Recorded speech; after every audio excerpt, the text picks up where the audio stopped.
Please come on in and fill up this third section over here. It has lots of room near the band, and you will get a first row seat to a good performance.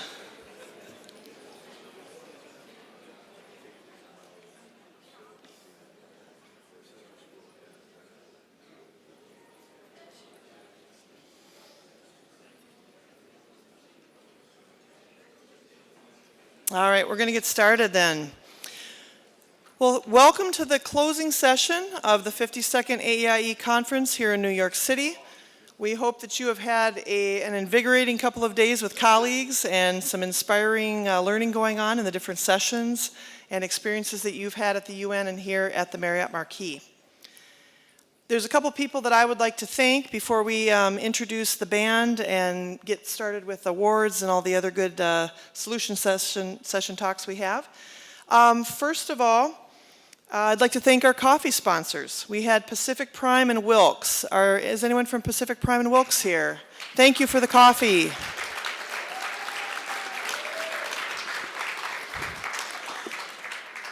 I would also like to personally thank Tony DiNapoli. He is the Director of International Programs at NSU University, Nova Southeastern University in Florida, where I live and work. And he has been an outstanding supporter of AAIE for 10 years or plus now. Elsa had her offices at their Palm Beach campus, and then when I came on board, I moved down to their Fort Lauderdale main campus. And throughout that time, Tony has worked tirelessly to make sure that we have access to very, very nice facilities for very, very little for our offices and for our summer institutes. So those of you who have been there have seen the beautiful DeSantis building that we have our summer institutes in. So if we could please thank Tony for his outstanding support of our organization.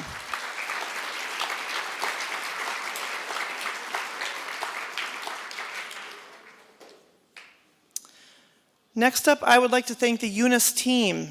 There was a very large team of people that made sure this conference took place. We had 22 parent volunteers work in the registration booth over the last couple days, 5 whiz kids, a 70-piece band, almost 100 choir students, and several very tired music instructors. So I'd like to thank, first of all, Gary. Gary, are you here? Gary is the music director.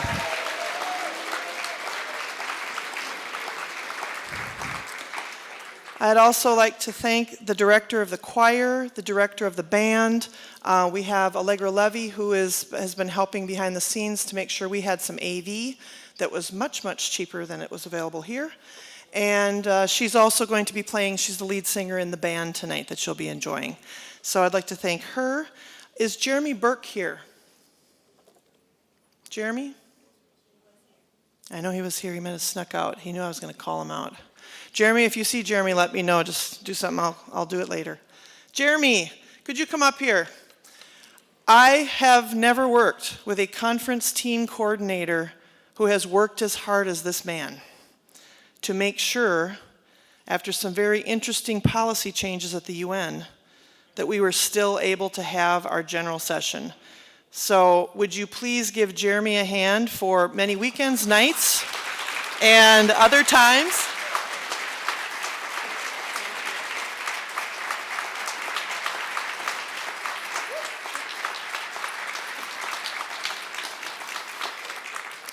Him and I were on text probably till wee hours of the morning the last couple weeks just to make sure that the catering got ordered and things like that with some very interesting systems they have there. So thank you, Jeremy. Thank you, Sal. Is Sal here? I'm not sure if he made it back from school. Salia Yai, who is the director there, fantastic support from him as well. And many letters. Jane Camblin, prior to him, helped us put in the first application. So there's been a couple applications that got us there. I would also like to thank John Henry Lambert, who's the director of the band, who's going to perform for you right now.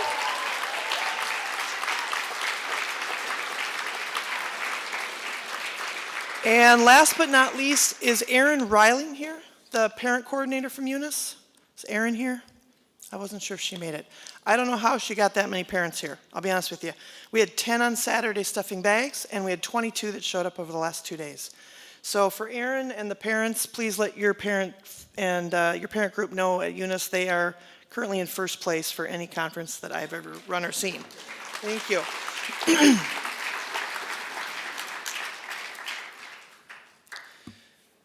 So next I'm going to invite up to introduce the wonderful band sitting over here waiting to perform for you. Anand Singh, who is a student at Unis, is going to let you know about the performance.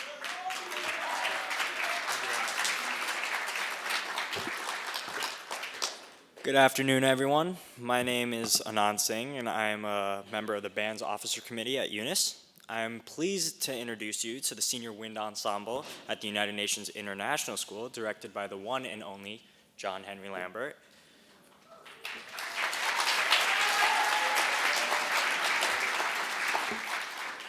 As a part of our love for Eunice and music, the Eunice Senior Wind Ensemble has developed an ongoing community service project called Adopt a Band.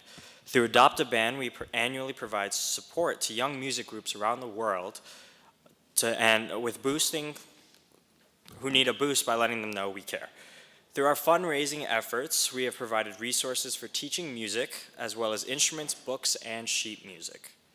Today, our 65-member wind ensemble will perform 2 selections from our concert repertoire.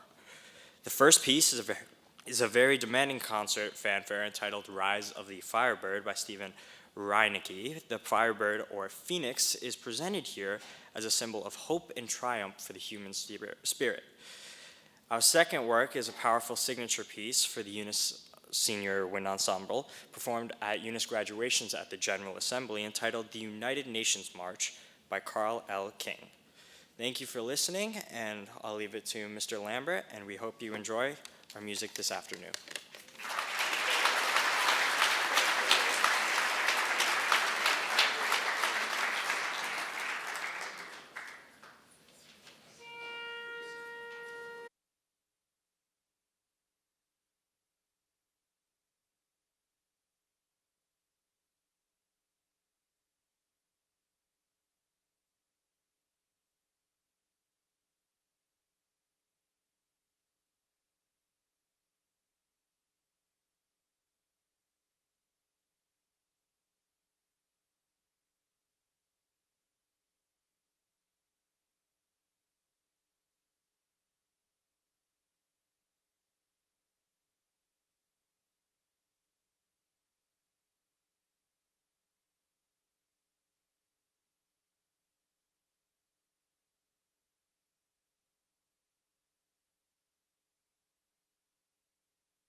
A huge thank you to the Unis community, the Unis students and band, and to the directors that have come out for all these performances.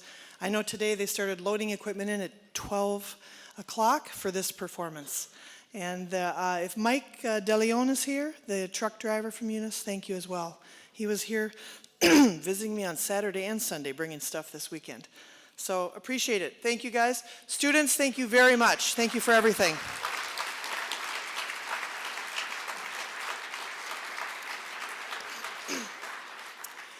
All right, at this time, I would like to invite up Michael Coliani, who is the director of the Seoul International School. His teacher, Mark Dominguez, was the recipient of this year's AAIE Dr. Ernest Menino Graduate Student Scholarship Award. Mark is doing research in the area of induction training that meets the needs of non-host nationals, having a smooth transition into their host country. So we're looking forward to an article from him that he'll be sending to Bev. Bev's nodding over there. That he'll be sending to Bev, where he's going to be sharing out his research with us in Intered coming up in the fall of 2018. So without further ado, please give our regards to Mark, and I hope he enjoys the scholarship. Thank you very much. Thank you. It's like,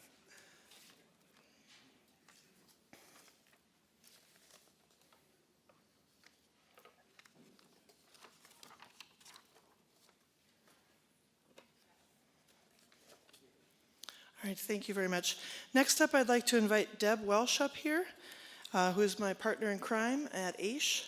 Her and I have had the opportunity to work together over the last 2.5 years on some partnership projects that have been an absolute delight. And I'd also like to invite up Kevin Glass, who will be reading off the names of our winners.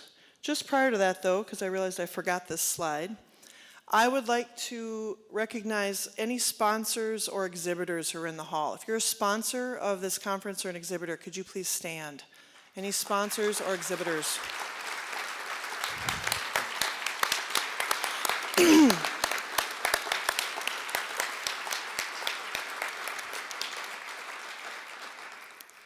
You can thank them for their outstanding support. We hit a record high of sponsorship this year that allowed us to do some special things like the trip to the UN and the beautiful gala that you're going to enjoy this evening.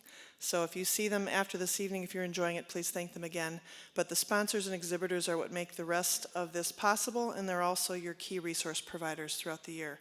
So they're really partners that we value, and we hope to see more and more of them attending every year. So thank you again for coming. So at this time, we're going to have Deb say a couple words about the program and who's invited. And then if you are a mentor or a mentee in this year's cohort, if you would come forward, we are going to be giving your certificates for that. And Kevin Glass will be reading out your names as soon as Deb is done.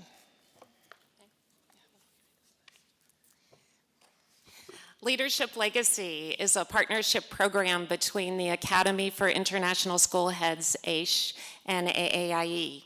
We are in our second year. We pair experienced international school heads with first-year international school heads.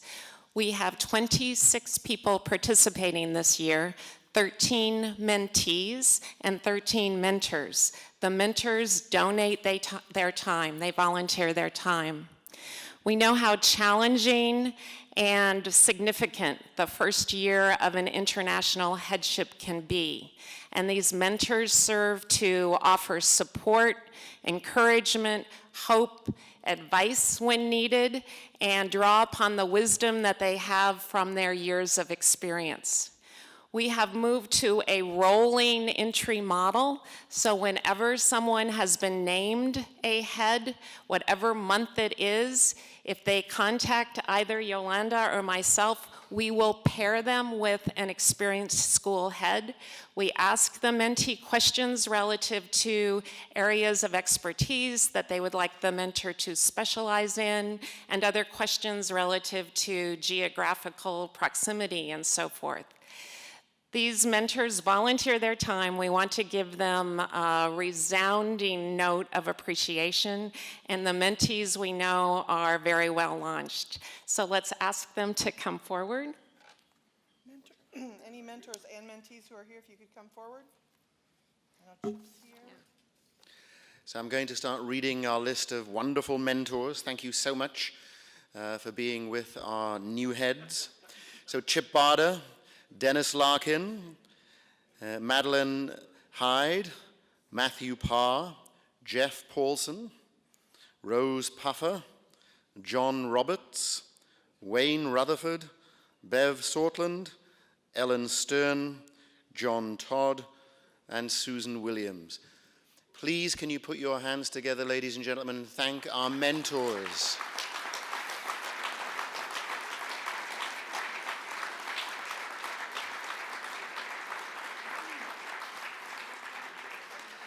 And if you know of new heads in your area, your region, your country, please advise them to reach out to us, to Aish, to Deb, Welsh, AAIE, to Yolanda. It's really, really important that we find out who's new out there in our world and give them our best support. Please put your hands together for our wonderful mentees who've availed themselves of the collective wisdom of the mentors that you see on the floor in front of me. So our mentees this year, first-time heads, were Tobin Bechtel, Rachel Caldwell, Carrie Dietz, Mark Hardeman, Sasha Heckman, Patrick Herworth, Karen O'Connell, Jamie Otis, Ben Plurger, Michelle Quirin, Tim Stewart, and Tim Warren. Thank you, mentees, for being willing to engage with our mentors and be focused on your own craft of leading our international schools. Congratulations to all of you.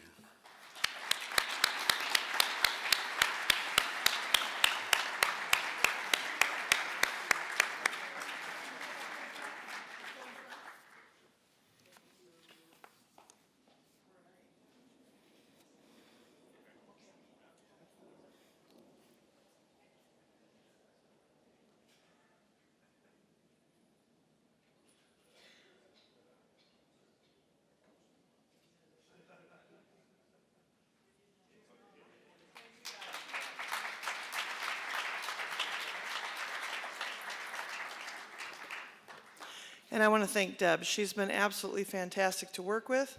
And I think, if none of you know this, her husband does a phenomenal job of bringing her coffee every day. Because we're on Skype and he walks in, sets it down, nice steaming cup of coffee. Very nice. All right. All right, we've got, next up we're going to be, let me see what's on here. I keep getting text messages to remember the clicker. So next up we have the solution sessions, and we have a sponsor for this closing session every year. It's been the College Board. They have been an increasingly important partner with us on a number of initiatives, and so I'm very happy to have their new Executive Director, Linda Liu, here with us. Linda, hold on one second, here we go. Linda is the Vice President of International for the College Board. She leads the College Board's work to provide opportunities for students outside the 50 United States to connect with higher education in the US and globally through our English-based programs such as SAT and Advanced Placement. Since joining the College Board in 2007, Linda has played a key role in a variety of areas across SAT program and enterprise-level strategy and partnerships. While in the SAT program, Linda led program management efforts for SAT subject tests, practice resources, and internationally. Most recently, Linda served as Executive Director of Strategy and Partnerships, where her responsibilities have included forging key partnerships for the College Board, including the Khan Academy, Code.org, and Project Lead the Way. Prior to joining the College Board, Linda was a management consultant with Deloitte Consulting, advising some of the world's largest companies in the pharmaceutical, financial services, and professional services sectors, spanning new product development, merger integration, and process improvement. Linda holds a bachelor's degree in both economics and East Asian languages and civilization from the University of Chicago and an MBA from the Wharton School of the University of Pennsylvania. Linda, welcome up.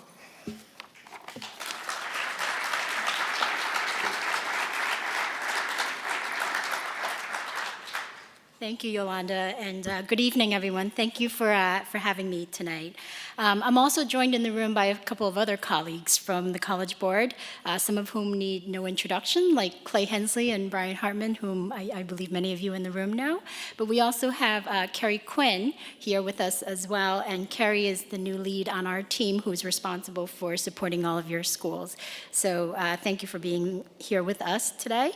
And you know, the College Board is really pleased to be sponsoring this closing session. Each year, we are especially pleased to be sponsoring this session this year, where you will get readouts from each of the solution sessions that have been taking place during the conference. And I had an opportunity earlier today to watch a couple of these sessions today. In case some of you saw somebody lurking in the back today at your sessions, that was me. And as I observed each of these sessions, I was reminded of the advice that Nancy Zimpfer, former chancellor of the University of New York, shared a couple of weeks ago at the College Board's annual Higher Education Colloquium. So Nancy encouraged all of us to be the best at being better. That is perhaps the most fundamental idea to embrace in education, that learning and improving never stops. And I think each of these solution sessions really embodied that spirit of being better. What can we do to continuously improve and be better? The College Board is an organization that is over 100 years old. And for nearly half a century, we've been partnering with the State Department's Office of Overseas Schools to support international education, particularly American-style international education, which many of you come from. So with such a long-standing history, it is very easy to be content and stop being better. However, we have not been content. And just as an example, one area that we've collaborated closely with the Office of Overseas Schools on is professional learning for both AP teachers and counselors that work at international schools. And some of you may be aware of the Summer Institute for International Counselors that we run each June in collaboration with NYU, with support from the Office of Overseas Schools. And this is a program that is over 4 decades old. And each year we get very positive feedback from our participants. It's been working well. We didn't really have to do anything to change it. But several years ago, we thought it would make sense to make this excellent program available in other parts of the world. So we extended it to Abu Dhabi and Shanghai, where there were campuses for NYU, and was able to really reach counselors that were not able to join us here in New York. And this year, we are looking at evolving the program such that we have new strands for new counselors, as well as strands for more experienced counselors, recognizing that there are changing dynamics at each of your schools. For AP, we're currently working on developing new resources and supports for teachers so that we can really better support them in what they do best in the classroom to teach your students. So this is all to say that we share your commitment to international education and to professional learning, and we will support and innovate along the way with you. We will do our best to be better. And before I close, I want to really thank the State Department's Office of Overseas Schools for their continued partnership and support of our work together. As I said, nearly a half century of collaboration there. In particular, I wanted to thank Dr. Keith Miller, sitting right up here, for his enduring service and commitment to American-style international education. What we do to support international schools at the College Board would really not be possible without support and the trust that you have given to us. So thank you, and we wish you the very best in the next chapter in your life. I'd also like to thank Tom Shearer. I think I saw Tom in here earlier. I think he's still here. Maybe? Well, In any case, I want to thank Tom for his being a steadfast champion of our work together, and really in the 18 months that I have been in this role, really a trusted advisor to me as I grow into this role. So congratulations, Tom, to wherever you are, to your on your new role, and I wish you all the very best. We all know that Washington is a tough place to be these days, so best of luck there. And with that, it is really my pleasure to introduce to you Jeff Paulson. And Jeff told me to keep this short, but it would be remiss of me not to talk about Jeff's distinguished background. Jeff is going to be the MC for today's closing solution session talks, and he will be sharing more with you on the speakers and groups who will be participating. But Jeff is AAIE's president-elect for 2017 through 2021, and the general director at Zurich International School. Jeff is also a distinguished scholar. He holds a doctorate of education in educational policy and administration from the University of Minnesota, a master of education in counseling and psychology from Boston University, and a bachelor of arts in mathematics from Augustana College in South Dakota. Jeff has 30 years of educational leadership, counseling, and teaching experience in 6 different international settings, including the US, England, Malaysia, Peru, Venezuela, and now Switzerland. And prior to joining ZIS, Jeff served as superintendent of Escuela Campo Alegre in Venezuela for 3 years. In addition to being an international educator, Jeff is also a parent of international students, so he can see the perspective from both sides of the table. And without further ado, Jeff.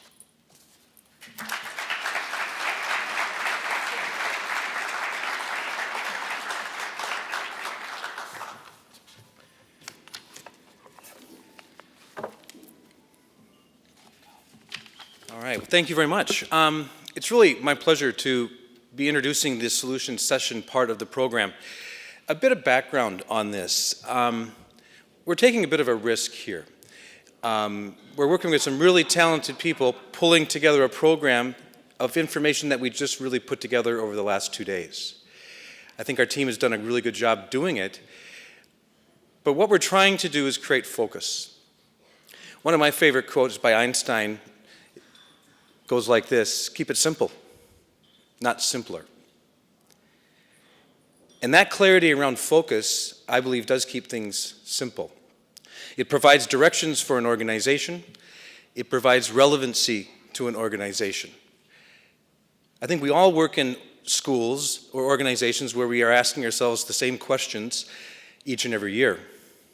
And I sometimes wonder if we're asking the right question, truly the why behind that question, in the sense of what is the issue, what's at the core of it, and how can we move on so we're not talking about it a year later. That's the purpose of these solution sessions. It's really the inspiration behind it. What we're trying to do with AAIE is identify the relevant issues that are facing us each and every day in our settings in the world of education. We know the world is changing fast. We know that expectations are changing. We know that if we're leading schools and managing schools the same way today that we were in 2010 or 2012, we're missing something. It's a challenge to bring our parent community along in that journey, our boards, our faculty. But change is present and change is necessary. And we got to get really good at asking the right questions. And when I think about AAIE and I think about our relevancy in the international world, we need to really be focused on what is most important. We need to be focused on what it is you need help with, what I need help with. Now, there's a bit of irony in the solution session title because there are no solutions today. Really, these should almost be called question sessions. Really a narrowing down, if you imagine, of a lot to a little, to really what is essential and what generates purpose for this organization and for us in the sense of moving forward constructively. We're going to go one by one. There are a number of different sessions, and I'm going to let individuals from these different solution sessions really introduce their topic and talk about the key findings, key takeaways from that. But the idea with this is this: we're going to be reaching out to you to extend and continue the conversation beyond this conference. We envision working groups really working on this, tackling this, discussing this, philosophizing about it, in a sense of what are we going to do? Ideally, some of these solutions that we are going to be striving for will provide the theme for next year's AAIE conference. And again, the cycle would continue. So the goal here is to extend the conversation, to deepen the learning, and to really work on the things that we know we need to work on. And let's leverage some of the talent that we have in this room and take advantage of it on a yearly basis, not just during a conference. So with that, I'd like to introduce John Burns and the first session.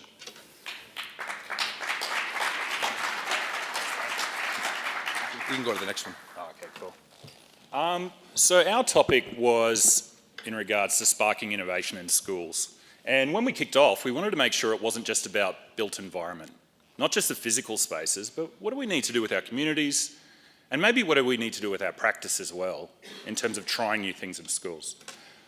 And so we came up with some practical steps in terms of what maybe you could try a week from now, and maybe what you could try within the next month or so.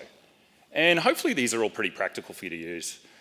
So first off, make sure you can craft an elevator pitch. So if you're engaging in a change initiative in a school, make sure you can drill down to a clear and concise elevator pitch that anyone can understand, and then anyone else can articulate on your behalf, because it will help grow the change. It'll help it shift faster if you can do that.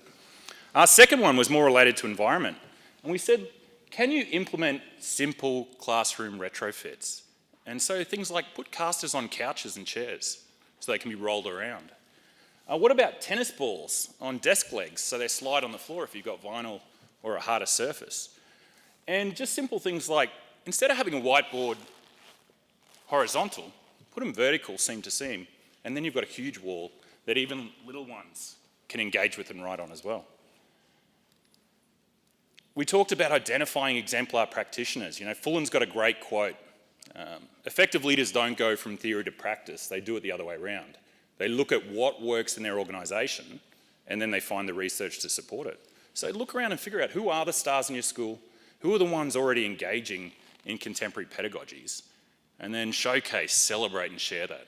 You know, we've got so much good stuff internal, we don't always have to go outside for consultants.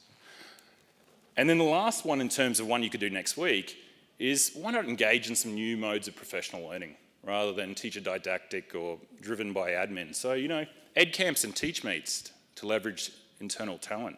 Pecha Kucha, if you haven't tried that, it's fun. It's like a 20-slide presentation that rotates automatically every 20 seconds. And it's a nightmare if you have to do it, but it's funny for everyone in the audience.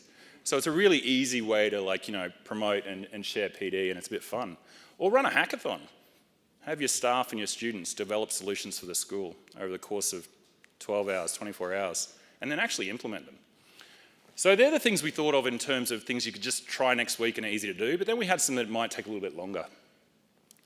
So within the next month, you could consider leveraging your parent community and the wider community.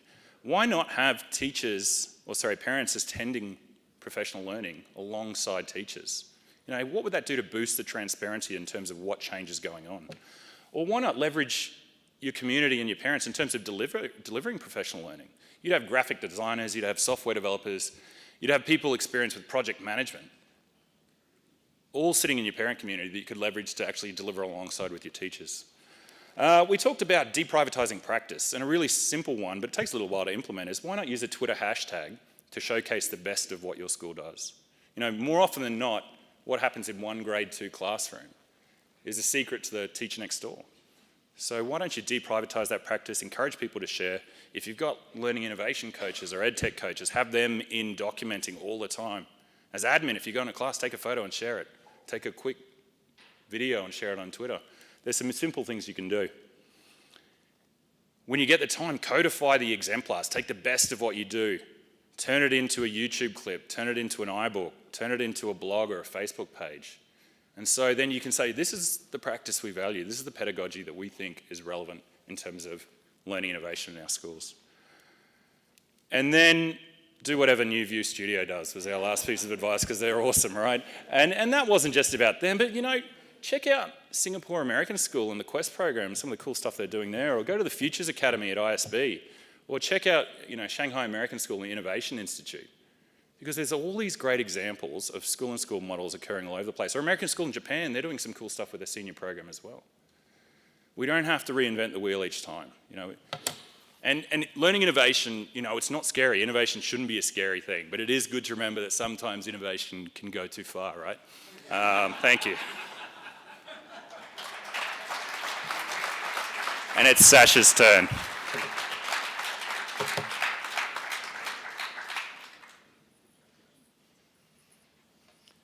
Hi, I'm Sasha Heckman. My co-presenter was Dr. Tim Stewart, and what we were looking at was making personalized learning possible.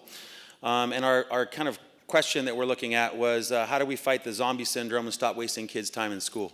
So how do we deconstruct that cohort model where every kid's getting the same experience in a fixed classroom environment, but half of them are bored and half of them can't figure out what the teacher's saying? And so we presented a model in our session, and we asked people for feedback, and our model is based on looking what's going on in the world, as Jeff recommended. We looked at over 150 schools that claimed to be innovative and kind of said, what are they doing? And so our model is based from practice. And what we identified is this paradigm of highly effective and learning progressive schools. So highly effective being our standard of they're getting into universities, kids are scoring well in external exams, they're doing all the things that our communities value that we have to continue to do if we want kids to attend our school, because there's those parents that pay tuition. And then the learning progressive piece of really, we distilled that down to agency and kids really being able to take ownership of their learning and having a lot of say. So when we looked at the models, what really is shifting if we want to really personalize learning is who has agency, who has control of the learning, whose learning is it? Are your IB scores, your kids' scores, or your teacher's scores? Who owns that learning? And also what has to change in the paradigm is what we expect from kids. So we have a teacher-led model right now in most of our schools because our outcome goal is really knowledge. Surface level learning, as Hattie would say. So teachers can control that. They have the knowledge, they can transfer it. And what we aspire to in some of our schools is deep learning. So we do start sharing that agency, giving kids some voice and choice in a very fixed environment. What we really should be aspiring to is transfer, where kids are applying their own learning all the time and personalizing what they know to their life and their context. So we need agency to shift. So schools that do this really well, what they do is they give kids agency over pathway, how they learn, and also progression. They don't keep the kids in the box anymore. They move them forward at their own rate, at their own time, and kids get met where they need, what the help they need. So what we looked at with our group is what is kind of the challenges to this kind of model, especially the progression, which seems to be the hardest for us to change when we have schedules and cohorts and so forth. As the list says, quote Tim Carr, who was in our session, what needs to change is kind of everything. And so we have a list here from the classroom building model to the parent mindsets of what learning looks like to structures, physical and organization. The biggest one is that teacher mindset, that they're not in control. They don't own the learning. The kids own the learning. And so changing that mindset is probably one of the biggest challenge. What are our opportunities? Our accelerants, as we call them, technology. Technology kind of makes knowledge agnostic to everybody. They can go look at it. So we have blended learning, MOOCs, crowdsourcing knowledge, parent community. Teacher recruitment. We have the advantage, unlike some schools, where teachers leave and we can hire different people. So change management strategy might be to hire different people who know how to do this. Professional learning and also professional learning communities is a great platform from which to build if you have that already. And also the learning process. If you're inquiry-based, if you already have PBL, if you already have design thinking, that's a great launching pad, as John was just saying. And urgency. Do you really believe in this? Or if the end game is just, college, if success for our schools is what kids do at 18 and not what they do at 30, we can keep doing what we've been doing. But if we want kids to be successful at 18 and 30, we might need to shift our paradigm. Shameless plug, Tim and I have a book coming out that kind of documents this in May. That's our Twitter if you want to follow the journey as we keep putting up more and more evidence of schools we visit and things we're thinking about. That's our shameless plug. So thanks for the time, appreciate it. And Ann and Ash, thank you.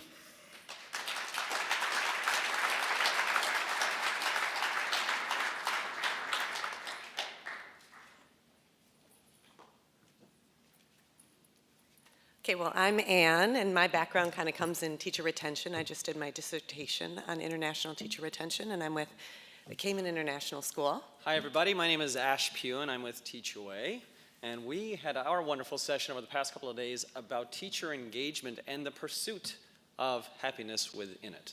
Yeah, I think what kind of started for us is we shared each other's research, And deeply beneath that was sort of this idea of what makes a teacher really happy. And so while we might be doing things really well, what we want to do is, again, make them better and really increase that engagement. How does this work? It works like this. Check that.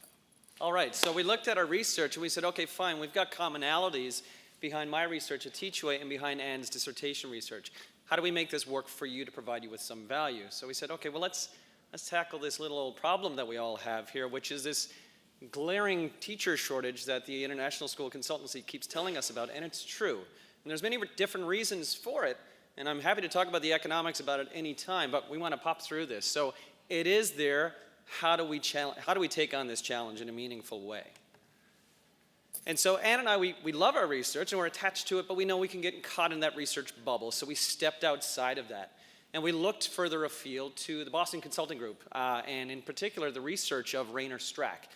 If you know who this guy is, he's on YouTube, he's fantastic, but he has 20 years experience in HR staffing strategies around the world. He's fantastic, and he leads their Global Institute for Research in this. And he surveyed 200,000 people around the world, workers and employees, to see what it was that really meant a lot to them in their work environment. And so if the theme of this whole conference is transforming the world, I think you can see in these top 4, you start to get into what it means to be a transformational leader. Transformational leadership means that you're engaging with your staff in a very meaningful way, that you appreciate their work, that you're encouraging and developing those relationships between your staff, that you recognize the value of an individual and their work-life balance, and that you have a relationship, a meaningful one, not just a transactional one, but a transformational one with them. And way down at the bottom is that salary. It's not as important as you think. So we said, well, okay, thanks, Rainer. That's great research, but we're all a little bit different here in the international community. Is it the same? So at Teachway, we reached out to our database, and we pulled in a survey of just over 10,000 teachers to get their feedback to see what was important to them. And lo and behold, Rainer was right. We're not that different. Our teachers are looking for the same things in their life. And so some of the key factors that we saw for on-the-job happiness for teachers is that overwhelmingly, the most important thing for them is professional development opportunities. They too want to transform and grow and develop in their jobs. They want to have your support as a second thing, the support knowing that they can grow and develop and have the things they need. They also want to have access to the tools that they need to do their job. And the fourth thing there to not ignore is again, that kind of career path. Can I progress in my role? What we also saw is that, okay, that's great. How do we engage with these people? Where are they? Well, they're all online. Every single one of them, except for 3% of them, these outliers, but I'm not sure what they're doing.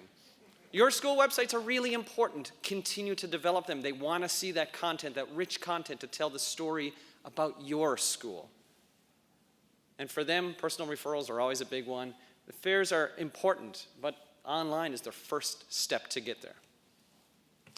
What motivates them? So they find your website, they see your jobs, what makes them want to apply? This is the tricky part. Compensation is important for these teachers. I'm sorry to tell you that it is. But what's the key takeaways of this research is that the location and career progression are also very powerful for them. And so that means for those of you saying, well, I've got a school that's on the dark side of the moon and I don't have all of the funds that I want to have, you need to craft that story to show them how they can fit in to your school community, to remember that's the transformational component. How can I grow as an individual? How does my career change? What's in that for me besides just the money? And so we're also talking about building that relationship, in the recruitment process. Is it a positive and valuable experience for them? And then they want that continued ongoing communication and relationship. So we're talking about pre-onboarding. Now, there's the practical side of, the HR and getting the work visas and getting them settled into housing, but are we partnering them with current teachers, both for the off-campus life as well as the on-campus? It could be 4 months, even up to 8 months, right? Lots of opportunity to show that you are the kind of school that's a relationship-based school through those early experiences, that early interaction. When we get to onboarding, it's not just orientation, which often is 2 to 4 weeks. You really want to think about onboarding as the whole first year. And while this culture shock for newer teachers is something that is more surprising, Even I myself, who've been through various culture shocks, I can, these dips coincide very often with the more stressful times of the school year. How are we building in community? How are we building in fun? How are we being able to take sort of that stress away, and also talking with them and building relationships about what they're going through and how to overcome some of that. So my research ended up being on retention. I had almost 1,000 teachers hired in the 15-16 and 16-17 school years. And again, I did a lot of demographics to see, which teachers stay and which go, but those demographics didn't matter near as much as 3 key areas. And those key areas in the organization were tripling the likelihood of retention had to do with the organizational sacrifice piece. So there are your salary and benefits, but it's also that career path. I don't want to sacrifice leaving this organization if I might get a committee lead, a department chair, a course that I get to design and develop myself. What's really important about retention too is that those teachers that are maybe 2 and 3 years, we want to get them to 4 and 5 years. We know they have an international mindset, but if you can just do that, you're cutting your recruitment in half. And so what are those key things that are going to make them want to stay for a couple more years?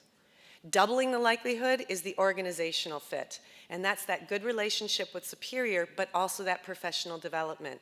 And while conferences are great, they want professional development that lasts throughout the year in their collegial relationships and their ongoing growth.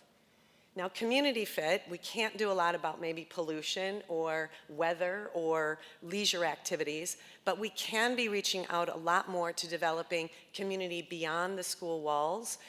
We have, for example, K-Mums, and we connect our families to that for play dates, for trailing spouses. Lots of different ways I think we can be getting better at making those wraparound services of happiness part of their well-being, and ergo then their reason they would like to stay. So we also went with the 5 theme. I'll let Ash start. Yeah, so let's make it snappy. What can I do right now? You mentioned that there were no real answers. Well, we've got a few answers for you.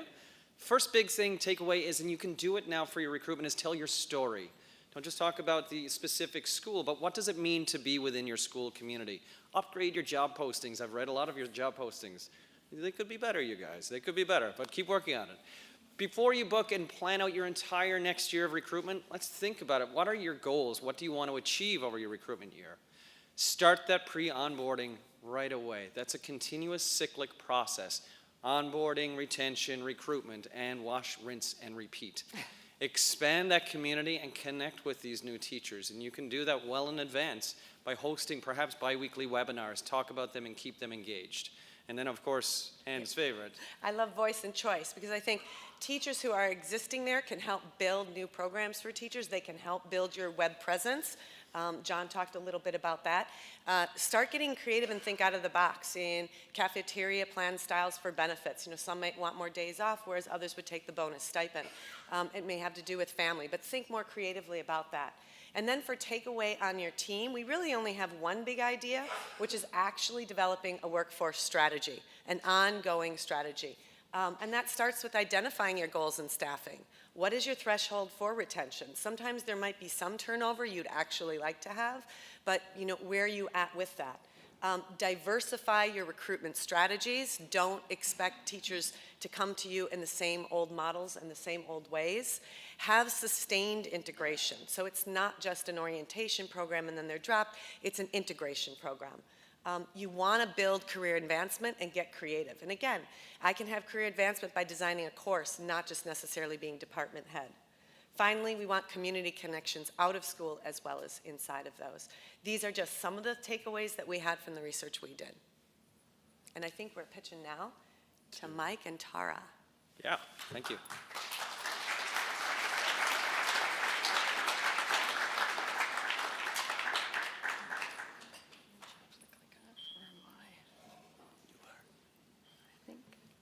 Okay. Wow, there's lots of people here. Our workshop was on education for a sustainable future, developing global citizens and servant leaders who will transform our world, we hope. So we started out by sharing our expertise. We had quite a big team that were in our expert panel. So we looked at building a service learning framework How do you go about building that framework? And then pieces of the framework that are essential to make sure that it's sustainable. Looking at curriculum integration, our global mindsets, our skill sets, providing opportunities for students in things like GIN, Global Issues Network, and ACIGIS, and then our systemic thinking. What are we doing with our practices to make sure that this really happens? So that was day one. And this is kind of what day two looked like. And we worked as a team to look at what were the big challenges that we had in our schools and what could we do to take action when we got back to our schools, immediate action. So this is what we ended up focusing on today. So we looked at our vision and mission statements, our staffing, curriculum, professional learning, our co-curricular programs, and our partnerships. So these are the areas that we felt were the best things that we needed to focus on when we got back to our schools to use our leverage to have change. We went into focusing on what it really means for student learning to be a global citizen. So I'm going to hand it over to Mike now, and he's going to break that down a little bit further. So my name's Mike Johnson. I'm just one of the Michael directors. I think there are about 40 of us here. We systemically mapped these pieces in approximately 10 minutes. And in doing it in that way, what we found was that there's lots of great things going on in schools. They're just happening in pockets. So we really tried to continue to focus it on how we could continue to make it systemic change. So under each of those categories that you just saw, for vision and mission, here's our 5 and 5 by category found from the systemic map. So some people committed to review their mission for global citizenship. It's in there in some form. And what we found was, whether you're calling it global citizenship, service learning, innovation, social entrepreneurship, it doesn't matter.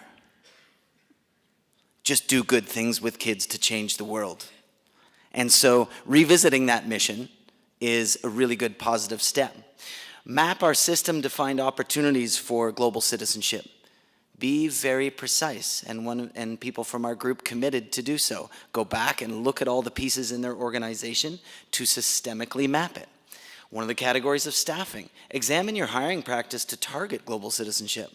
If you really want it in your school, right? We just heard from our team that was just up here. This is where all these are so connected with our professional learning coming. Hire the people who want to do it, and when you walk into an organization and ask a teacher what they do, they should say, I work with kids to change the world, instead of I teach biology. Professional learning. People committed to calendar-targeted PD for staff in terms of global citizenship, service learning, social entrepreneurship, whatever it may be, and make that targeted learning clear, concise, and a main focal point of what you do. Co-curricular. Participate in the Global Issues Network, participate in Round Square, in the Service Summit that goes on in Africa. Participate, these are the low-lying fruit you can do now. These are part of our 5 and 5 that you could do next week. Get a student group involved in that. But don't just leave it to the co-curricular. Get it in there all day long. Explicit action, here's something somebody committed to. They're going to do explicit action in elementary inquiry units because it seems to be the one in the inquiry cycle that we run out of time to do effectively. So let's not run out of time. Let's keep it as an explicit focus. And then under the partnerships bucket, create a way to vet partner organizations. People in the group committed to that. Create a network in AAIE. I suppose that's what we're doing in these sessions, but we can support each other. We don't need to reinvent the wheel. Create service learning toolkit to share, so we're not all creating from scratch. And create online platforms for project sharing. So much of this has to do with good collaboration. But wait, there are great things already happening. And yes, there is hope. It's not all doom and gloom. We just have to make a plan and make it happen. So when it comes to service learning and any of the other things, global citizenship that we've talked about, what two better outcomes could we have? Better learning and making a better world? How do we not make that a priority? We have to. And so we're going to throw a challenge out to this group.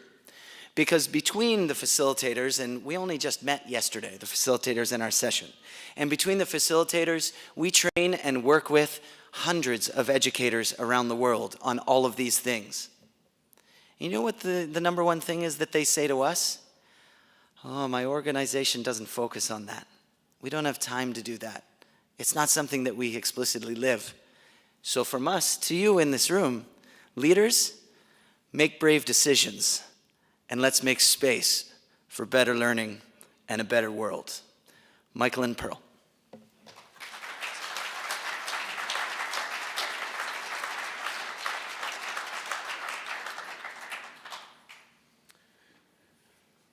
Hi, I'm Michael Nachbar, here with Pearl Kane. We were in the session about rethinking professional development. The first question that we were dealing with and thinking about was why? What are the goals around professional learning in our schools? Why are we doing it? What are we asking teachers to do and participate in? One of the questions that we were talking about is, we know when we talk about learning for students, we are very clear about what works.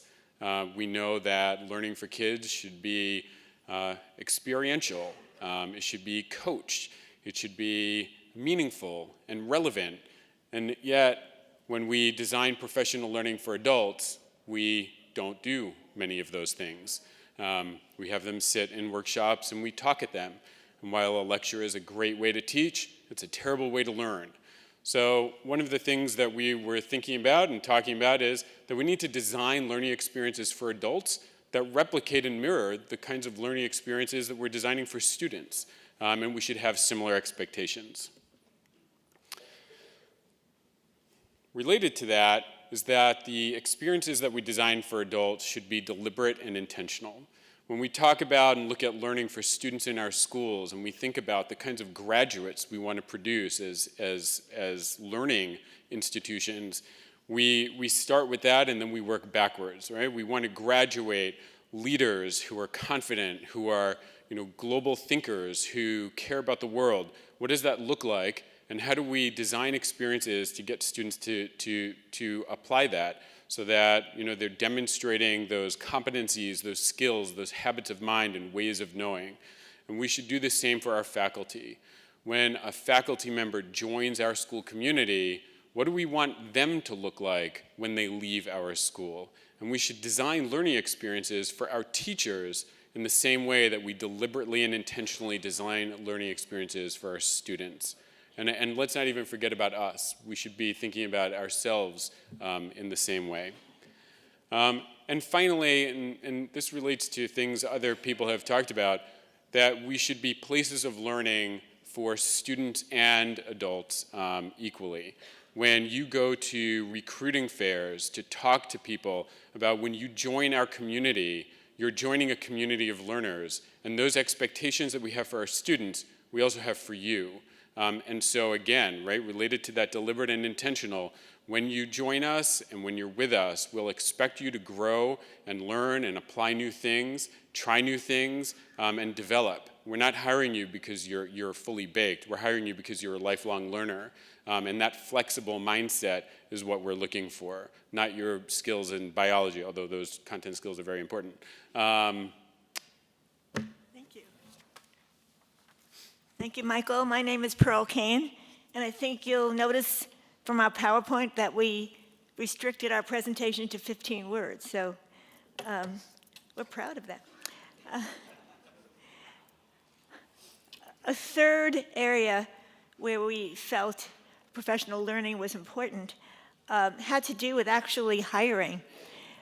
Bless you. That often the job of teacher is understood to work with kids, to focus on kids. And even if the contract is broader, there's a contract and the psychological contract. The psychological contract is what people understand the job to be.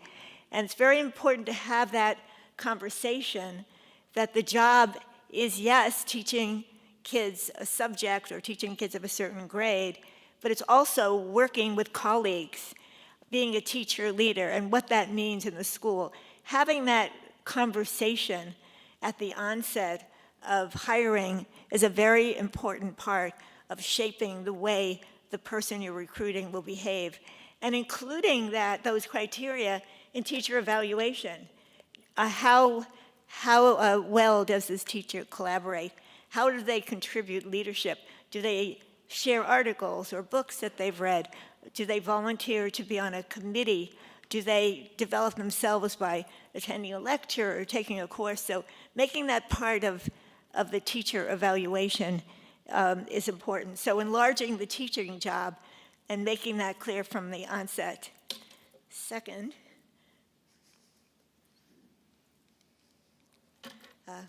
meeting teachers where they are. We're good at doing that with kids, less good at doing that with adults. We know that teachers in their own learning continuum are at different places, even if they're teaching the same subject. So making learning amenable to teachers wherever they are is as important as it is for what we do for kids. And we think we can do that within schools well by having coaching, by providing ongoing feedback for teachers. And that would mean not the once-a-year evaluation, but not necessarily hiring coaches, but training teachers within your school to serve as coaches.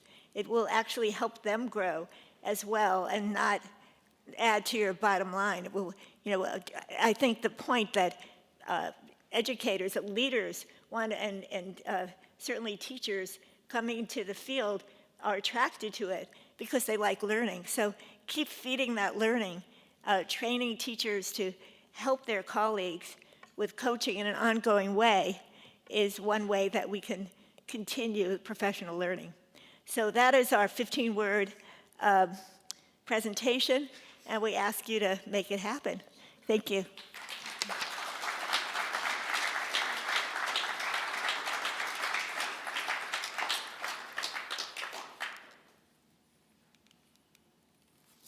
So as you read the quote, I hope that you're beginning to see together the themes that are coming together in this conference. Our two sessions were about executive coaching. A really good teacher is really good at coaching kids, meeting them where they are, ongoing, putting the kids at the center of their own learning, and taking those young minds and young human beings from where they are to the places where they can be. As teacher leaders, we often get quite good sometimes at coaching our teachers and doing the same sort of thing with them. But the challenge that we recognized in our sessions was that as leaders of schools, we often neglect ourselves. In fact, one person in our group referred to heads of school, and this resonated with me, as these ideas that we are lead learners in our school. And if we want our schools to transform into the kind of places that we know our young people need for their future, we have to begin by transforming ourselves. And therein lies the power of coaching. It's a safe space, a safe and trusted relationship where you can basically explore with your coach your own efficacy as a leader. And with your coach, you can basically become the best version of yourself that you can be. And with your coach, you can begin to model this for your own leadership team. You can begin to work with your own leadership team to help them become the best versions of themselves that they can be as individual leaders in their own right and as an entire team. And of course, they can work with their own teams in the school. And perhaps the biggest power of executive coaching is that it allows us to establish a culture of coaching in our schools, because our very best teachers have been doing this instinctively with young people for thousands of years. It really isn't new. And yet the older we get, the more set in our ways that we get, the more difficult that we find to do this for ourselves. And so it was a very moving experience the past 2 days in terms of this executive coaching. We feel that AAIE, and perhaps partnering with AISH, Deb, we can make executive coaching the new norm for us as leaders of schools around our world, that we can have our recruitment agencies who are doing head searches make this part and parcel of what they recommend to school boards and owners when they're recruiting a new head of school, and that we together, all of us, can establish a culture of coaching for the leaders of all of these schools. Because if we're unable to transform our own mindset and our own practice, everything that we've seen up here in this session is not going to happen. So it was a great session. Thank you to all the folks who participated and to my co-facilitators. And I'm going to turn it over now to Mr. Jeff Paulson, who is going to give us the solution to life, the universe, and everything. Yeah, I wish. Thank you, Kevin. I had the pleasure of working with about 50 people the last 2 days, exploring this question, this goal about the future of this organization. Now, I started tonight, this session, by talking about the fact, I know we've talked about this before. I know we've talked about this for a long time. It doesn't mean we shouldn't stop, or we have to keep talking about it, because we obviously don't have the answer. But what we wanted to do the last couple days was explore our preferred future of AAIE with membership. And one of the things that really happened is we had some really powerful discussions, especially on day one, and it got a bit messy, actually, because we were all over the place in the sense of what that preferred future might look like. And so at the end of day one, we just really collected ideas, and I really had about 3 pages of burning questions or major theme areas that we needed to narrow down. And this morning, we narrowed those down to really these different topics. So areas of future study for us. And again, no answers. And I really hope I captured the essence of what people were talking about today. But when we talk about our differential proposition, as an organization, what is our niche? Where's our backbone? What are we going to stand up for? What are we going to advocate for? What are we going to support? You've heard lots of tremendous ideas today around teaching and learning, and I would like to think this organization would have a learning focus as well. So if each of us are learning leaders on a campus, then my vision for this organization is we're a learning organization. And we dare to ask the courageous questions that we don't know the answers to. Because I know I find that inspiring, and I know many of you do too. And again, I would love to work with people trying to explore some of this, because I know it would not only benefit this organization, but it would benefit my practice and many of the things happening in the school I work in and in the region where I work. Connections. You know, we all talk about connections and developing relationships with people, but really actively seeking out these connections and relationships with people. One person in our group really had an interesting story. They talked about, wouldn't it be great at the opening session if we divided ourselves into, if we had 500 people, 50 groups of 10, 25 groups of 20, and for the next hour, everybody shared their story of how they got to where they were today. The rest of the conference, everybody's connected. So anybody who's new to the conference is not new anymore. People who've been here coming to the conference for 10, 15, 20 years, wow, now you've connected with somebody who's new, and your story is being shared with them, their story is being shared with you. You know, that deeper connection and relationship building amongst this community is something I sometimes think we take for granted. Are we future ready? Are we staying ahead of the conversations in this rapidly changing world? How can AE demonstrate that we're future ready? When things happen and people come to the organization and ask for help on things, are we ready? Can we implement change? I'm not sure about you, but where I'm living, we have fewer expats. Companies are redefining the expat package. They're not bringing families with young kids anymore. So what do we do? How do we reinvent ourselves and stay ahead of that conversation and remain relevant? By the way, the relevancy question isn't just for AIE. Everybody needs to be talking about this because the world is just changing that quickly. And again, a number of people in our group talked about the fact that when we get together, we have 500 people, and we have all these sharp minds and experiences in the same room together. Why are we not working more on some of these topics? And why are we not seeking solutions to some of these topics? So we have something that we're walking away with in the sense of, wow, we have a solution, or, you know what, we need to extend this conversation because we're not done. At the same time, we identified areas to celebrate. There's a lot to be proud of with this organization, and from the words of the people that I worked with over the past 2 days, these are the essentials. They don't want to lose this. So as we start exploring and talking about reinventing and identifying our niche, how do we continue to preserve what it is that people value? Boy, when I say conferences, there were a lot of things associated with conferences. We love honoring people. The traditions of the past, recognizing individual accomplishments through the awards, these were all things that people talked about. So we obviously need to seek a balance of being an organization that recognizes and cherishes our history and recognizes the accomplishments of our members, but also challenges and stretches people in ways that we expect from our faculty. You know, there's a difference between a goal being a goal or an expectation. And again, I think we can actually create stretch goals for ourselves that we don't know the answers to. That's okay. Is AAIE where we want it to be when it comes to networking and connections?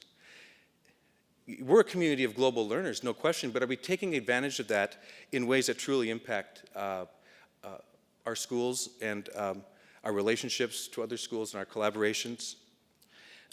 Yeah, I like to think we have an innovative focus, and I think we do. And I think we really do a good job at that, but I question whether we could do more. You know, expertise. Let's look around the room. Look at the person next to you. The expertise in this room is absolutely incredible. And again, are we maximizing that and taking advantage of that richness to really have an impact? You know, the learning programs that we've been talking about so far in these solution sessions are quite powerful. And this is just the tip of the iceberg, in my opinion. And if we are going to really be a learning leader organization focused on that, we know kids are learning differently today. We know teachers are being expected to teach differently today. And I guess I really question, too, if we're demonstrating that learning leader capacity in our campuses in ways that actually truly support it. And again, we need to keep challenging ourselves in that way. We value our partnerships with service providers, the exhibitors, tremendously positive. I know a lot of you came here for this conference really to work with them. And again, that relationship is truly important. And I love the fact that we're giving voice to our members on really important initiatives. And if we're going to be an organization of courage, we need to continue to do that. And we need to relish the difference of opinion, because there's strength in that, and that's where we'll grow. And that's where we will identify our niche. And this organization will be a driver and a leader in international education moving forward. I'm absolutely convinced. With that, I'll turn it back over to Kevin Glass for the closing.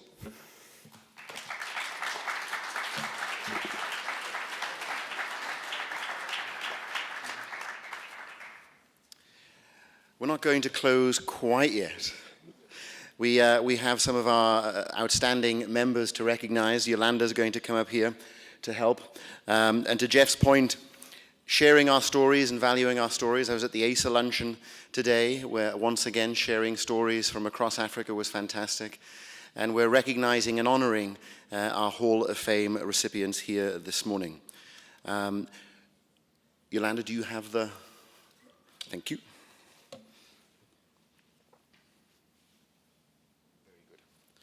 So, Mr. Clayton Lewis, head of Washington International School, started his career in 1980 at the American School of London. Prior to that, prior to being appointed the upper school principal 4 years later. 14 wonderful years at ASL, where Clayton and his wife Susan, who taught kindergarten, and their 3 children began their own schooling there. Clayton worked closely with the College Board during his time there with advanced placement, and published a whole slew of articles in support of the program. In '94, Clayton and family moved to The Hague, and again, upper school principal being introduced to the IB in The Hague. '98, the director of the International School of Luxembourg, where he was until 2007.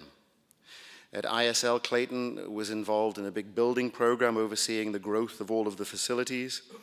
IB recognized as equivalent to Luxembourgian baccalaureate, And it was ISL that Clayton worked with colleagues and counterparts at other schools to establish what is now the Global Issues Network.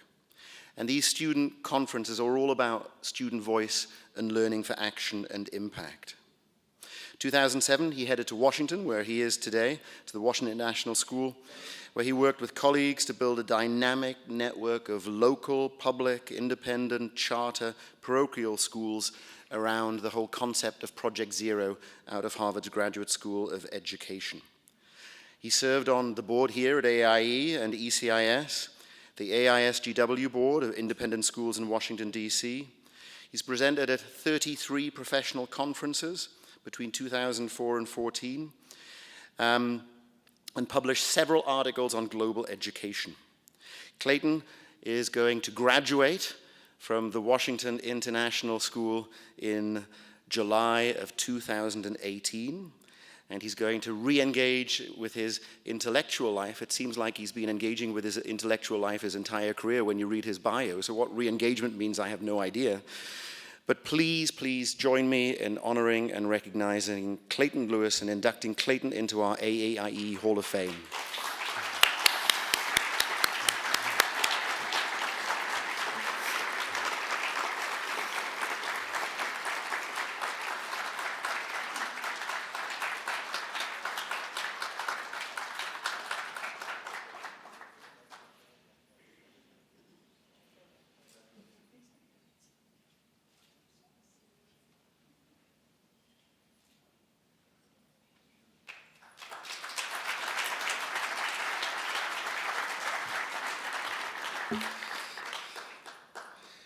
So Dr. Mona Nasham-Smith, CEO and principal of Edmonton Islamic Academy in Edmonton, Alberta, Canada.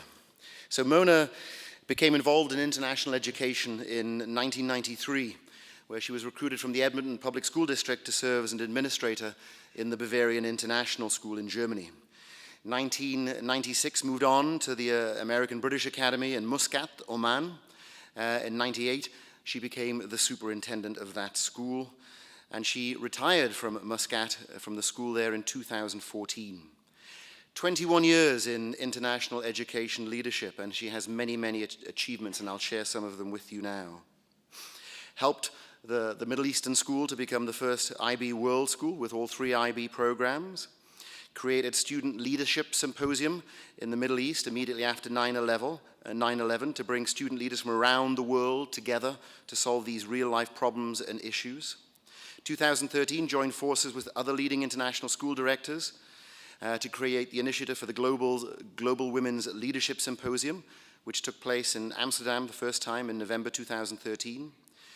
2016, Mona received the Queen of England appointment as a member of the Most Excellent Order of the British Empire, shortened to MBE, in recognition of her services to the promotion of international understanding and education. Mona's passion is to bring together students, teachers, educational leaders, and parents of all nationalities and faith, from Edmonton to Texas and New York to Oman, to form partnerships in this global community, this global family that we have here at AIE.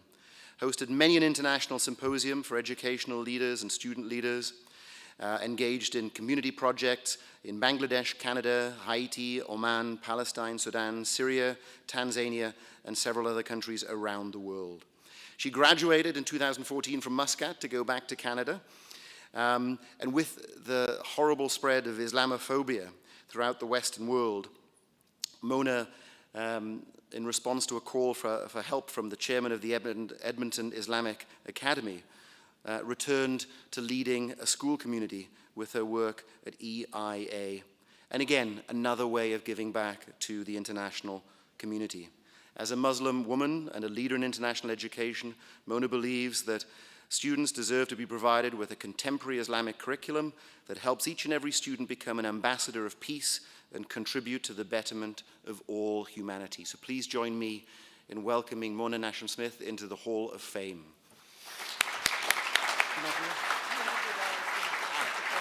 Thank you.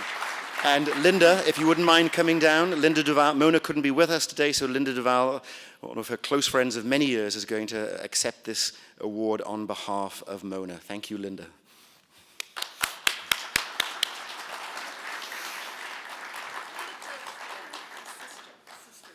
Not a close friend, a sister.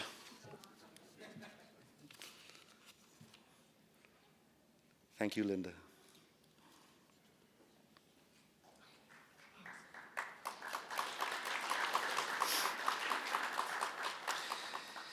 Dr. Rick Spradling is another head of school who will be graduating this summer from the American School of The Hague.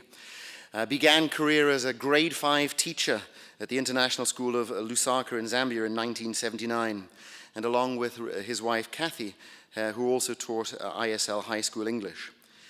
Over the following 2 years, they taught at the International School of Yaoundé in Cameroon, and then 1983, Rick began his first headship at the American International School of Libreville in Gabon, where they were for 4 years, helping that small school grow and prosper.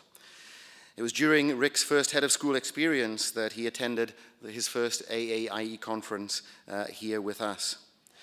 Obtained his doctorate in educational leadership from the University of South Carolina in 1988, and joined a cohort of aspiring international school leaders with the support of the Assistant Dean of Education and future AOS Regional Education Officer, Dr. Connie Buford.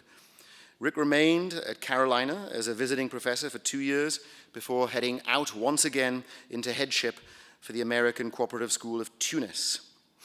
Also headships at the American International School of Vienna, and finally where he is now at the American School of The Hague. And Rick, I think you've been the director there for 13 years at the American School of The Hague. Perhaps Rick's signature accomplishment at The Hague was helping that school and community become a much more inclusive learning environment, looking at where kids are with learning support and special education across a wide spectrum of learning needs. In all of his schools, Rick has tried to stabilize the community, unsettled environments, to bring calm and peace to the operations of the school. His most important task has been hiring and nurturing great teachers, and we've heard that theme, of course, during our sessions here the last 2 days. Rick has engaged in many boards and many organizations, giving back to the organizations. President and chair of ASA, the Association of International Schools in Africa, MACE, the Mediterranean Association of International Schools, CISA, the Central and Eastern European Schools Association, NESIS, the Northern European Council of International Schools. He served as treasurer of the board of the European Council of International Schools and chair of the board for the Council of International Schools, CIS. In fact, he was board chair until quite recently in 2015. Rick's given tons of presentations here at AIE and other conferences around the world, served on many panel discussions. 2013, he was inducted into another Hall of Fame, the Ernie Menino International School Superintendent of the Year, gave his address here at this conference in 2013.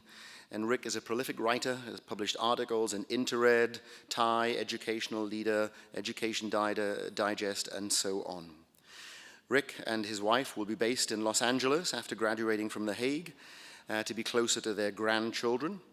And Rick will be working as an advisor and thought partner for the Council of International Schools, and hopefully will be joining us here every year at AIE. Please join me in welcoming Rick Spradling to the AIE Hall of Fame.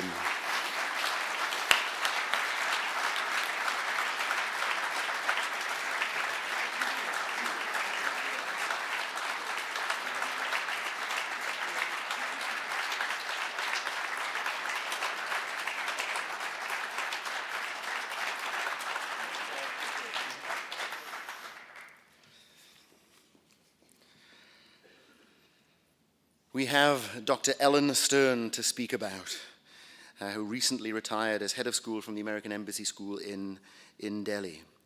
And Ellen's career began the year she graduated from college. She's worked in independent schools over the next 40 years, serving as math teacher, elementary math consultant, a middle school head, an assistant principal, head of school, adjunct college professor. Ellen's involvement in our world of international education began when she was appointed the director of the Anglo-American School of Moscow in '96, building a great new facility during her time with support from the Office of Overseas Schools and the US Embassy. She was then invited to be the interim superintendent at The Hague, at the American School of The Hague for a year. And this was the beginning of a whole new chapter and career for Ellen Stern as the queen of international school interim headships. She discovered that she was the perfect fit for this often at times difficult role, sometimes going into a school in crisis, in turmoil, bringing calm, stability, and organization. So, Ellen provided this stability and much more in the many, many school communities she served. She served on several boards, including the Ethical Culture Schools in New York City, Pennsylvania Association of Independent Schools, on the founding board of the Association of International Schools in India, and the first board of the Council of International Schools, guiding its separation from ECIS, and most recently the CISA board. She's presented at conferences all around the world on a variety of school leadership issues and topics, facilitated board training for many schools, and more recently she's been providing encouragement and training for women in international school leadership through the Global Women's Leadership Group, regional presentations, facilitating a women's leadership session with the executive director Yolanda Murphy at TACE on behalf of AAIE.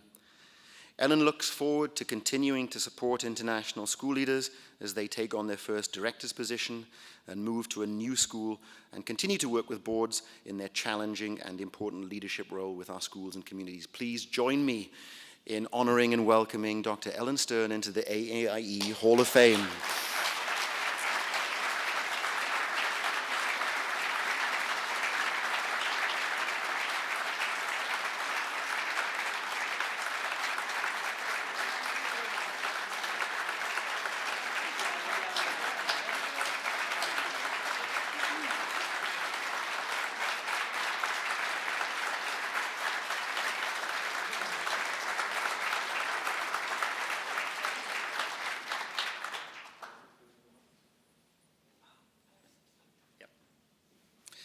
So, as we tie our conference together, I just want to touch on some of the themes that we've heard over the last 2.5 days. We really do have to transform our world through the direct impact of our students, our communities in the various cities and countries and cultures that we touch literally across our globe. And we've heard some ideas about how we can start doing this better, more systematically, more systemically, more sustainably. We heard about innovative practice, moving from teacher-led to student-driven. We've heard that perhaps the systems, the 200 years of schooling and our own baggage and mindsets are getting in the way. We've heard what we have to do to attract and retain vocational educators who really want to grow professionally. They want to feel valued. They want to make a difference. They want to have a career path in our schools. We've heard how we can better onboard them for retention. We've heard how our students need to know that they have an authentic and real impact in their world, that our students can change their world for the better, this idea of learning for action and impact, education for their future, not our past. We need a systemic change in our schools to allow our students to access this. How do we do that? We build our professional learning communities. We actually design learning experience for adults based on best practice and research, as opposed to death by PowerPoint. We model our learning as adults. It is deliberately designed and coached. But where do we have to start? We have to start with ourselves. If we can't model this learning and this coaching in our schools, how on earth, what right do we have to demand that of our teachers, of our faculties? This ongoing coaching, we hope, will be a theme for AAIE and for AISH and for all of us coming together in the years to come. We use the phrase, together we cultivate a spirited sense of hope in human potential. The more I spend time here with you all and in the conversations that we have in the hallways and in our sessions, the more I truly believe that, because we can, as an organization, make that difference and provide that support for each other moving forward into the world. There's someone I really want to thank and to acknowledge, and it's no secret she's standing on my right. Yolanda Murphy will be graduating from AAIE this summer and handing on the reins to someone else. Yolanda has led our organization through a time of turbulent change, brought us to a fantastic conference here in New York City, built a wonderful team of professionals in the AAIE office. So Derek is standing there at the back. We've seen Sylvia and Rodia taking photographs. We've seen Terry manning the stalls back there, a fantastic team. So on behalf of all of us, I would really like us to put our hands together to thank Yolanda and the wonderful AAI team for what they've done to bring us all together here in New York. Yolanda.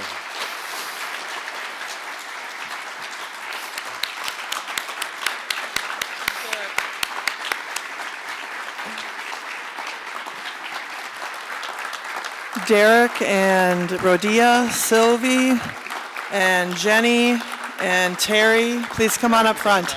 Derek? Thank you guys so much.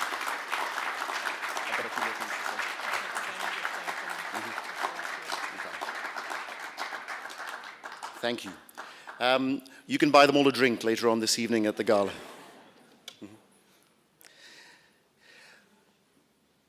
As we bring the team up here, I would also like to acknowledge someone who is joining once again the family of AAIE. Mark Ulfers served as president.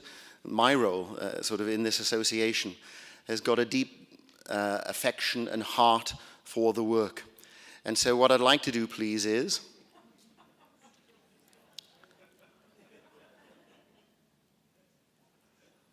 well done. Mark, would you mind standing, sir? So if anybody doesn't know you yet, they now will. Please turn and face the audience. Please join me in welcoming Mark Ulfers, our incoming Executive Director for AAIE. So as I'm going to turn it over to Yolanda, who's got some announcements to finish, I wanted to round out with a little bit of Kipling. So bear with me. I think it speaks to what we've all been experiencing together here in New York.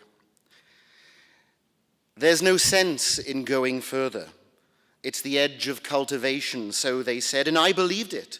Broke my land and sowed my crops, built my barns, and strung my fences in the little border station tucked away below the foothills where the trails run out and stop.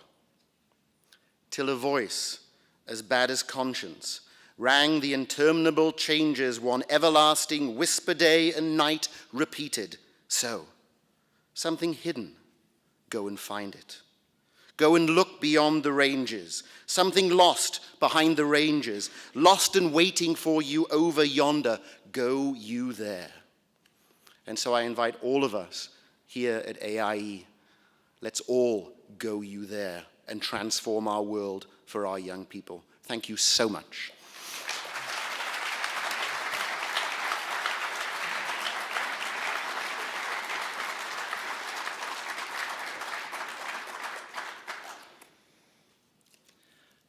I'm not going to apologize for making this awesome group of people stand up here, because I wanted to thank them myself. I've been very blessed in my role as the 10th ED of AAIE to have a phenomenal team of very talented young people that have been helping me at the school, at NSU. Rodia is the intern that stayed with us the longest. She's actually graduating in May, and she is heading off to a master's program and hopefully an internship with the FBI. So we're going to miss her. I was very blessed to have Derek join me recently, a couple years ago, from Rome, where he was a middle school principal. And he has kept me sane. He has completely rebuilt the technology that we are using and that you enjoy in a variety of ways. Him and Rodia both have helped me rebuild that website from scratch. And we now have probably the most comprehensive history of AAIE archived on that website as far as kind of honoring the past. So for the first time, if you go and check out about us. You will see photos, bios, information on a wealth of people that built this organization to what it is today. And hopefully that will stay for a long time and be added to as you and others continue to contribute to the association. I'd like to thank Sylvia, who joined us as our social media person. She has been outstanding in getting this organization into the almost 22nd century with her high use of social media. She's done a great job of getting people online. Our Twitter account has, I don't even know, probably 10 times the followers just in the last year that it had the year before. I know that just a couple days ago when we were opening the app, she said, oh, yeah, last year by the end of the conference we had how many? Last year it was like 250, and this year it's almost 1,000. So it's a lot of more sharing going on between our international community and also with people who weren't able to be here, but they'd like to know what you guys are experiencing and the best of what you're learning. Very proud of Sylvia. She recently just published a book on documenting learning. I would highly suggest you read it. She's great and can do a good amount of help in moving us as leaders into documenting learning in a way that our students are going to understand and appreciate. Terry, I don't know what to say about Terry except she was kind of a gift from heaven that Paul Poor shared. We needed someone in the office to do accounting and to do a number of other things that have to do with organization of our documents and files, and she has come in. She works part-time. Her and I meet after. She does a full day at ASA from 4 to 6 or 4 to 7 p.m. often or later.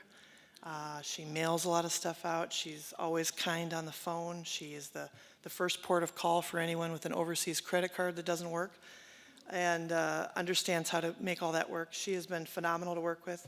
I thank her for her patience with me and my sometimes disorganization when it comes to getting the papers ready by 4 p.m. so when she walks in the door it's ready.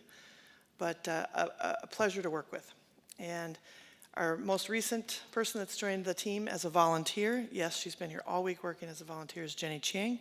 I just met her in December when I was at the regional directors meeting with AOS in DC.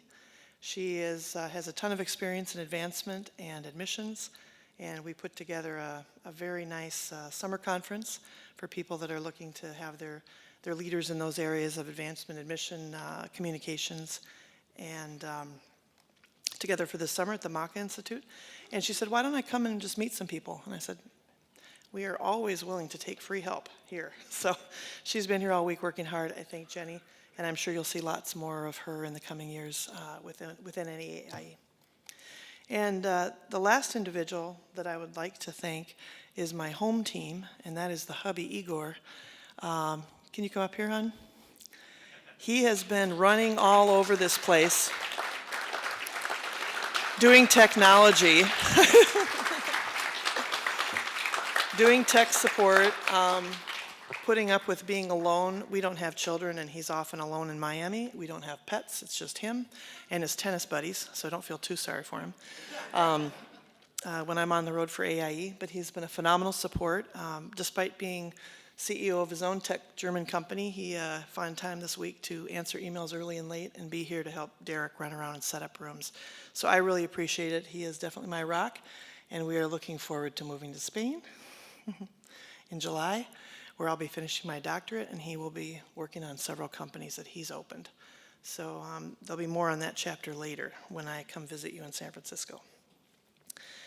So as far as the team that's up here, it's been a blessing. You guys have been a blessing. We've met so many wonderful people in the last 3 years that we've been with AAIE, new people, some good friends in the audience that I can see that I didn't know prior, and many of you that I respect and that I look forward to learning with in the future and maybe working with, you never know. I noticed within our community, be nice to everyone because you never know who you're going to be working with or where you're going to be living. Paul's message of be kind and pass it along. The other person that I would like to thank is Linda Duval. Could you stand? Linda was the person, and Jack Delman. These two were the people that gave me the opportunity to come and apply for this position and open this whole world of AAIE up.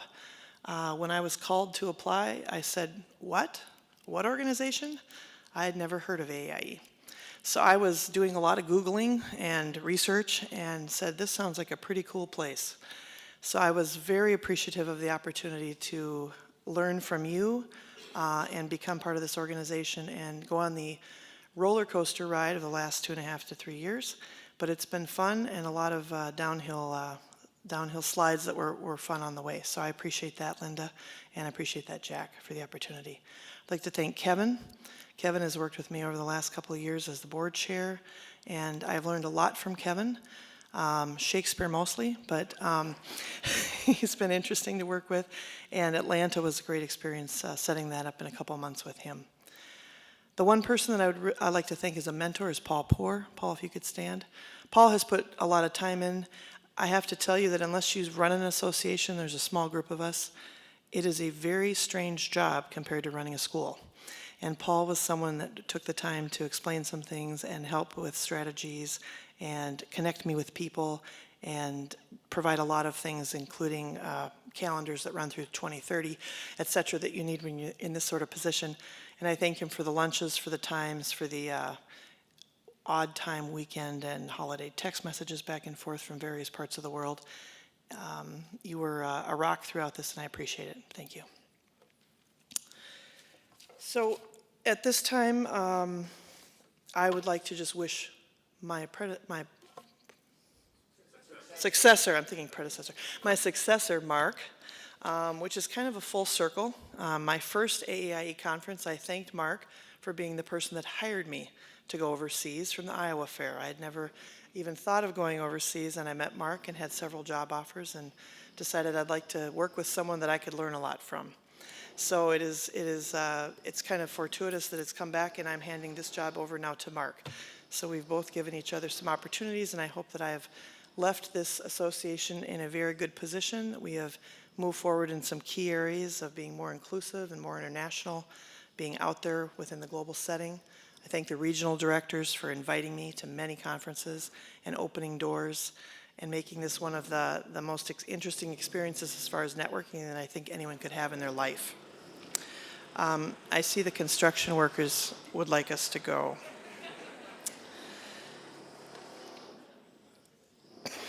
That's pretty funny. Yep, sorry. I'll speak up. So before we have our closing song, which Chip and Robert Landau are going to bless us with, as we head off to the gala, I would like to invite the sponsors of tonight's gala. We have a wonderful party planned for you. There's going to be dinner starting at 7 o'clock in the big front lounge that looks out on Broadway. Then we have the Unis All-Star Band that's going to be playing in the Manhattan Ballroom at 8 o'clock. So bring your dancing shoes. 3 hours, everything's open till 10 p.m. And we've got a couple big sponsors to thank for that. Annette Bowling is here to represent Mark from Advanced Ed.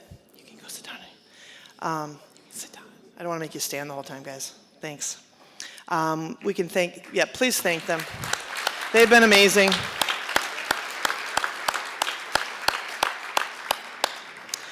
Mark Tomaszewski Tie Care has been a phenomenal sponsor along with Advanced Ed for this event for the last several years, diamond level sponsor. Mark unfortunately had to head home as he found out yesterday his mother had passed away. So he left, and we will be sending condolences on that. TD Bank, is Joe Padera here? Joe?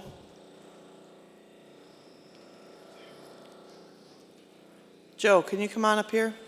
Joe is someone that all of us know, and in his last year at TD Bank, he has been a stalwart sponsor of AAIE for I don't know how many years, probably as long as he's been internationally banking. Always here, always supportive.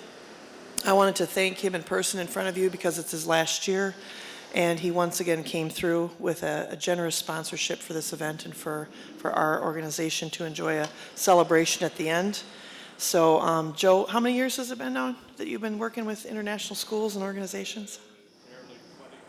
20 plus years. So can we give Joe a hand? Thank you so much.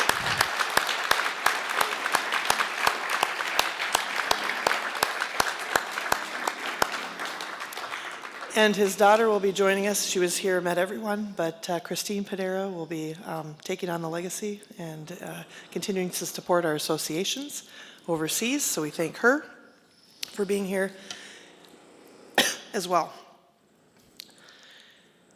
So without further ado, I would like to invite Mr. Chip Barter and Robert Landau and John on up to play something hopefully louder than the jackhammering so that we can get in a celebratory spirit before we head down to the gala.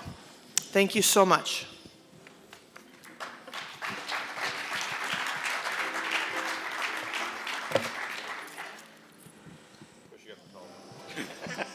Check 1, 2.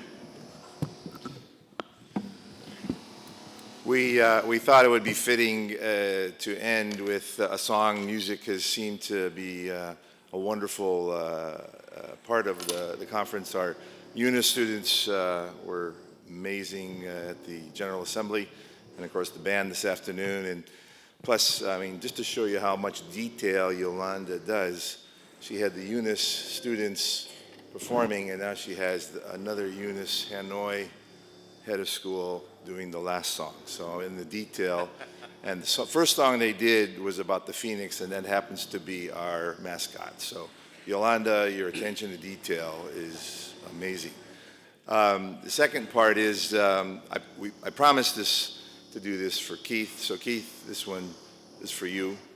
And it is meant to, even though it's a little slow, it is from the 60s, and you know, even though Keith likes country music, his heart is in the 60s. So and it'll lead us into tonight, I hope. Do you want to dance and hold my hand? Tell me I'm your lover man, oh baby. Do you want to dance? Do you want to dance and hold my hand? Tell me you're my lover man, oh baby. Do you want to dance? Well, do you want to dance? Do you want to dance? Do you want to dance? Do you want to dance under the moonlight? Squeeze me all through the night, oh baby. Do you want to dance? Do you want to dance and hold my hand? Tell me, love, I'm your lover, man. Oh, do you want to dance? You can join us. Well, do you want to dance? Do you want to dance? Do you want to dance? Well, do you want to dance? Do you want to dance? Do you want to dance? One more time, here we go. Well, do you want to dance? Moonlight, Do you all want through to the dance? night. Do you want to dance? Do you want to dance? Do you want to dance? Do you want to dance? Have a good time tonight. We'll see you there.